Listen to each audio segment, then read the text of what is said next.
साथियों नमस्कार। मैं सीवी शर्मा आपके बीच में उपस्थित हुआ हूँ एक नई वीडियो लेकर। तो आज हम पढ़ेंगे विचारक, यानी विचारक किसको कहते हैं। विचारक यानी थॉट, यानी भौगोलिक विचारधारा, थॉट या विचारक, इनको हम एक ही नाम से जानते हैं। तो ये जो कक्षाएं आयोजित हो रही हैं, ये राजस्थान में जो स्कूल लेक्चरर की वैकेंसी निकलती है भूगोल विषय से, उसके लिए आयोजित हो रही हैं। तो इस भर्ती में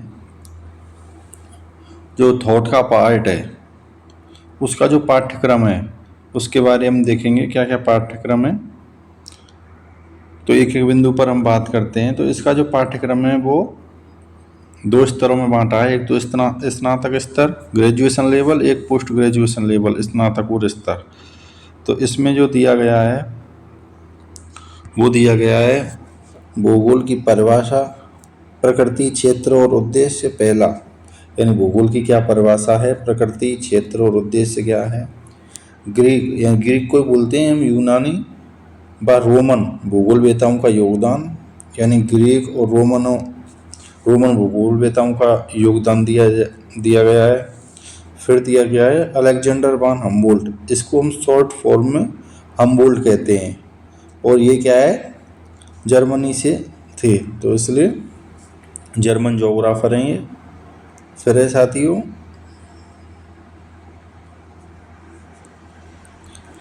कार्ल रिटर, इसको हम शॉर्ट फॉर्म में कार्ल रिटर बोल देते हैं, और ये भी जर्मनी से थे। फिर है फ्रेडजेल, ये भी जर्मनी से थे, इसको शॉर्ट में हम फ्रेडजेल कह देते हैं। फिर है रिचार्ड हार्टसॉन अमेरिका से थे, इसको हम हार्टसॉन बोलते हैं। फिर है एल्थवर्थ हटिंगटन को हम हटिंगटन भी कहते हैं, ये अमेरिका से थे। फिर है पाल विडाल डी लावलास को हम ब्लास बोल देते हैं। अब इतना बड़ा नाम है तो हम ब्लास ही प्रयोग लेंगे आगे। और ये फ्रांस के भूगोलवेता थे। फिर है कार्ल ऑस्कर सावर अमेरिकी विद्वान है। ये तो हमारा था ग्रेजुएशन लेवल का। अब हम देखेंगे पोस्ट ग्रेजुएशन लेवल का। पोस्ट ग्रेजुएशन लेवल में कौन कौन से टॉपिक दे रखे हैं। तो पहला दे रखा है व्यवहारवाद भूगोल, यानी व्यवहारवाद भूगोल क्या है। फिर है भूगोल में नवीन प्रवृत्तियाँ। फिर है भारत के भूगोल का विकास, यानी भारत में भूगोल का विकास कैसे कैसे हुआ है, तो इसके बारे में हम देखेंगे। साथियों ये हुआ आपका स्कूल लेक्चरर का थॉट वाली यूनिट का पार्ट। जो भूगोल विषय के विद्यार्थी हैं वही इसको देखें, उनके लिए ये उपयोगी है। अब है ये परीक्षा स्कूल लेक्चरर की परीक्षा 2013 में आयोजित हुई थी, जब विचारक से 17 प्रश्न पूछे गए। फिर ये परीक्षा 2015 में आयोजित हुई, तब इसमें 11 प्रश्न पूछे गए। फिर ये परीक्षा 2020 में आयोजित हुई, जब 13 प्रश्न पूछे गए। फिर यह परीक्षा 2022 में आयोजित हुई, फिर ये 13 प्रश्न पूछे गए। और फिर 2025 में इसमें 14 प्रश्न पूछे गए, यानी एक प्रश्न 2 नंबर का है, तो 14 प्रश्न 28 नंबर के हैं। तो ये यूनिट बहुत ही महत्वपूर्ण है आपके लिए, और इसको आप देख सकते हैं। इसके लिए हमारे साथ आप जुड़े रहें। तो 2025 में जो हाल ही में पेपर हुआ है जून 2025 में, उसमें 14 प्रश्न पूछे गए हैं इस यूनिट से, और प्रश्न थे लेवल के थे। अब दिमाग में प्रश्न आता है कि भूगोलवेता या विचारक किसे कहते हैं। तो भूगोलवेता या विचारक किसे कहते हैं,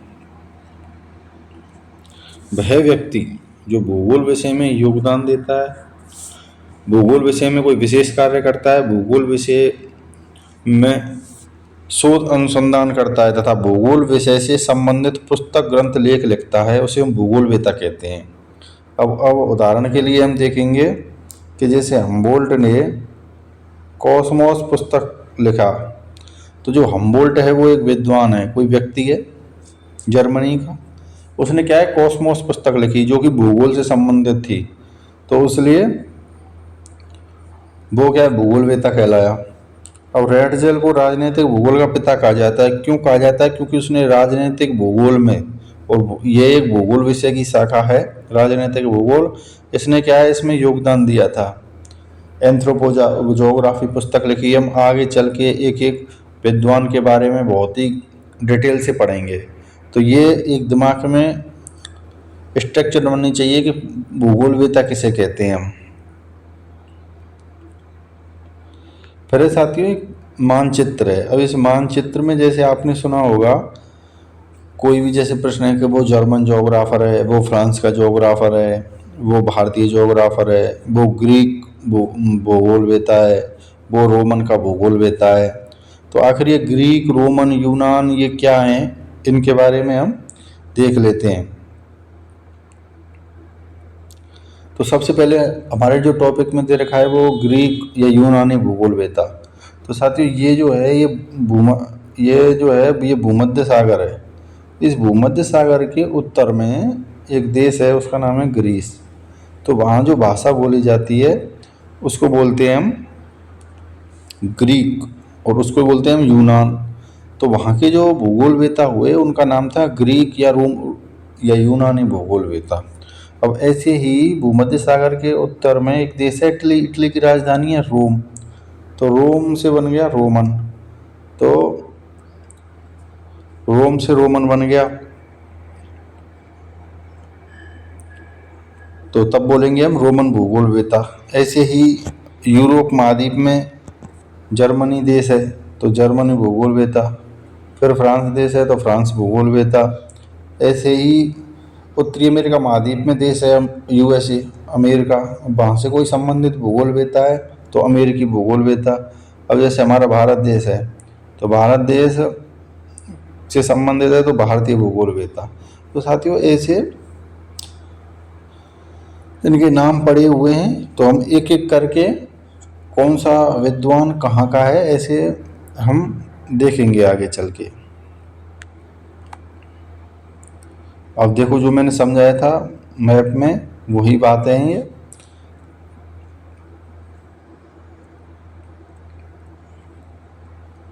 यूनान यानी जो ग्रीस देश है उसमें ग्रीक भाषा बोली जाती है, उसको हम यूनान बोलते हैं। तो जो यूनान के व्यक्तियों का भूगोल में योगदान था तो इसलिए उन्हें यूनानी भूगोलवेता कहा जाता था। रोम के व्यक्तियों का भूगोल में योगदान था तो उन्हें रोमन भूगोलवेता कहा जाता था। जर्मनी के व्यक्तियों का भूगोल में योगदान था तो उन्हें जर्मन भूगोलवेता कहा जाता था। फ्रांस के व्यक्तियों का भूगोल में योगदान था तो उन्हें फ्रांसीसी भूगोलवेता कहा जाता था। अमेरिका के लोगों का भूगोलवेता योगदान था तो अमेरिकी भूगोलवेता कहा जाता था। और भारत के व्यक्तियों का भूगोल में योगदान है तो उन्हें भारतीय भूगोलवेता कहा जाता है। और जैसे भारत में लोग रहते हैं उनको हम इंडियन भी बोल देते हैं कि इंडिया, जैसे इंग्लिश का टर्म है इंडिया, इंडिया से इंडियन बन गया। हिंदुस्तान भी बोल देते हैं।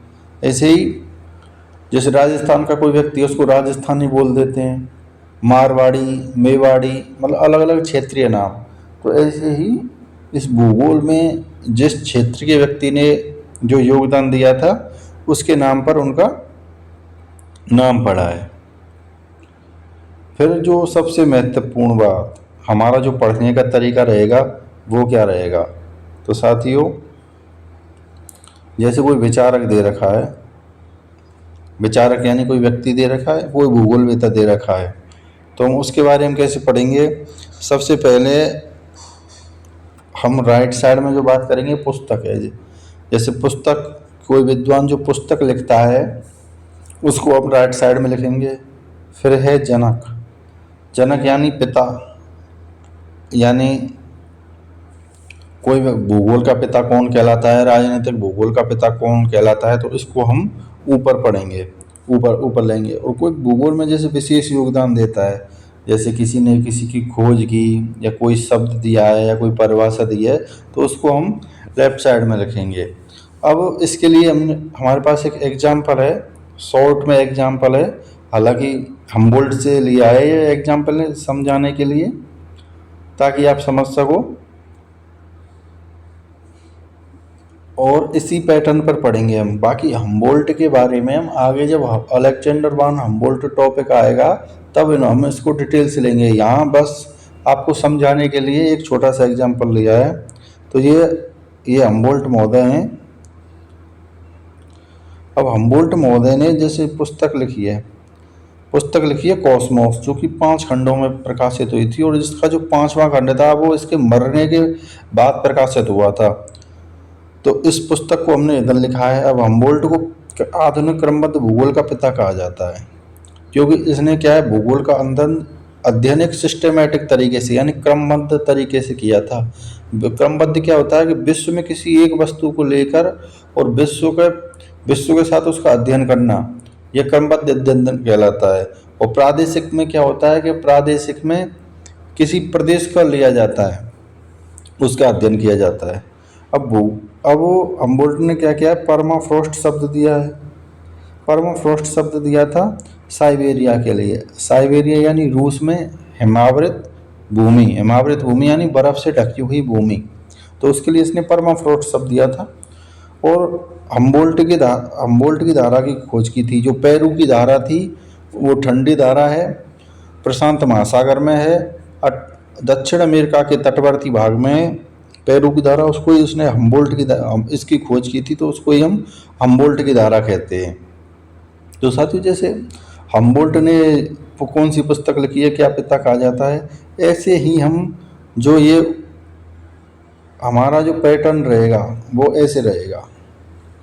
बीच में हम कोई भूगोल भी तलेंगे, जिससे क्या है, जानकारियाँ क्या है इस पार्ट में बहुत हैं और हमको क्या है एक बार पढ़ने के बाद चीज़ें याद नहीं रहती।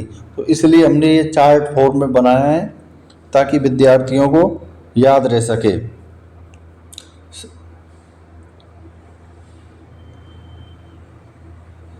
साथियों, हम अब कल से पढ़ेंगे भूगोल की प्रकृति विषय क्षेत्र, फिर ग्रीक और रोमन भूगोलवेत्ता, फिर हम्बोल्ट, फिर कार्ल रिटर। ऐसे ही हम प्रत्येक बिंदु पर बात करते हुए और सिलेबस को करते हुए हम आगे बढ़ते चलेंगे स्कूल लेक्चरर में जो भी टॉपिक हैं उसके हिसाब से। और साथियों, यदि आपका कोई सुझाव है तो आप कमेंट में बता सकते हो, उसी हिसाब से पढ़ाया जाएगा। थैंक यू, धन्यवाद।